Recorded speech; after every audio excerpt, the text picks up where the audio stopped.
Një panoram shqetësuese është ajo e industrisë së lojrave të fatit në Shqipëri, ku xhiroja vjetore ka arritur në rreth 3.2 miliardë euro, ndërsa buxheti i shtetit nuk përfiton asnjë cent nga ky aktivitet. Rreth 750 milionë euro që do të derdheshin në buxhetin e shtetit gjatë 8 viteve të fundit janë shpërndarë mes krimit të organizuar, i cili ka financuar jo vetëm veprimtarinë e tij kriminale, por edhe fushata elektorale. Industria e lojrave të fatit në Shqipëri operon sot me një xhiro vjetore prej rreth 3.2 miliardë eurosh. Kjo shifër arritet ndjeshëm gjatë kampionateve europiane apo botërore, kur volumi i lojtarëve dhe basteve rritet në masë të konsiderueshme, megjithatë asnjë cent nga kjo shumë nuk përfundon në arkën e shtetit. Paratë që ligji parashikon të shkojnë për shëndetësi, arsim dhe infrastrukturë, po përfundojnë në xhepat e pushtetarëve dhe organizatave kriminale. Nga janari 2019 deri sot, shteti ka humbur minimalisht rreth 200 milionë euro në vit, vetëm nga tarifat e parashikuara në legjislacionin e mëparshëm, për të mos folur për taksat dhe tatimet që nuk janë paguar kurrë. Si funksionon tregu i basteve sot? Në çdo qytet të Shqipërisë, nëpër kafene, njihen qartë pikat ku luhen bastet. Lokalet që kanë një numër të madh ekranash sportive tregojnë qartë aktivitetin e tyre.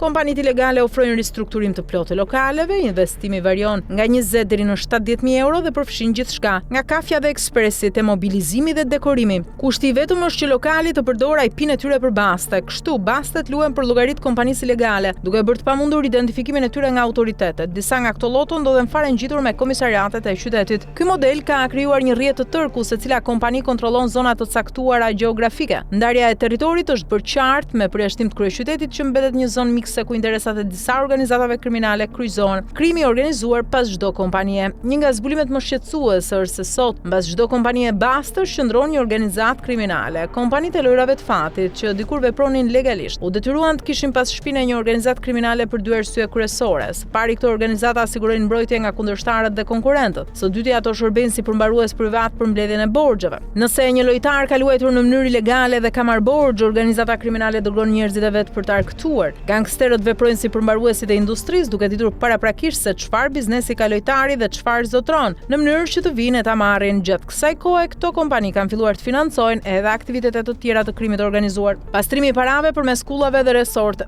Paratë e basteve nuk qëndrojnë vetëm në lojra. Një nga mekanizmat kryesorë të pastrimit parave nga bastet ilegale janë investimet në prona të patundshme. Kulla luksi dhe resorte turistike po shndrohen në mjete perfekte për të legalizuar paratë e pista. Mbi 500 milionë euro nga xhiroja e basteve po derdhen në ndërtime të mëdha, duke i dhënë krimit organizuar një fytyrë të respektueshme biznesi. Paratë që vijnë nga bastet i përkasin krimit organizuar dhe ato po pastrohen sistematikisht përmes këtyre investimeve. Shteti, në vend që të kontrollojë këtë fluks parash, vazhdon të mbyll syt. Ligji i miratuar, por i pazbatuar. Parlamenti miratoi ligjin e ri për lojrat e fatit, i cili parashikon dhënien e vetëm 8 licencave me kritere të veçanta që duken të papërmbushme për subjektet vendase. Subjektet që kërkojnë licencë duhet të jenë shoqëri aksionere me seli në Shqipëri, të kenë kapital fillestar 400.000 euro, të deklarojnë burimin e kapitalit dhe të kenë përvojë në fushën e lojrave të fatit jo më pak se 5 vjet, por kushti më i vështirë është që aplikuesit ketë përvojë në shtetet e Bashkimit Evropian ose të OECD-s. Të paktën njëri nga aksionerët duhet të ketë gjeneruar në vitin e fundit financiar të paktën 2 miliardë lekë xhiro. Ligji kërkon gjithashtu një investitor të huaj si garanci për marrjen e licencës. Kompanitë që marrin licencë duhet të derdhin në llogaritë e fondit të posaçëm 25% të ardhurave bruto nga loja. Lojtarët do të tatohen deri në 30% të fitimeve. Megjithatë, më shumë se 3 vjet pas miratimit të ligjeve, ai nuk është zbatuar, aktet nënligjore nuk janë miratuar dhe licencat nuk janë dhënë. Ligji u votua në kuvend, por askush nuk e pengon qeverinë të miratojë aktet nënligjore dhe të hap procedurat për licencat online. Megjithatë, fitimet e majme që organizatat kriminale marrin nga kjo industri kanë bërë pushtetarët të mos e legalizojnë sektorin, arrestime simbolike dhe peshë të vegjël.